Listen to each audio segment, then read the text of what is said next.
Use the right platforms the right way. LinkedIn is to network, to connect with people, to make friends in your industry or the community you live at. Social media is to engage with the audience. That is when you can expand, you can do reels, you can say, read these tips about buying or selling houses in today's market. You can do insights, market updates. On LinkedIn, you can showcase who you are as a person too. And don't post too much about real estate. You can post once a week about real estate, and 4 days you can post about how your career has been a blessing and how you can connect your career with different topics in a way that, yes, I'm a realtor, I'm not putting it through your throat.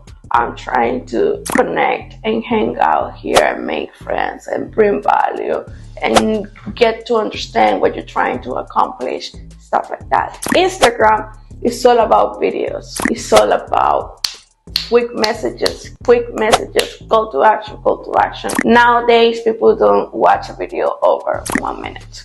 Simple.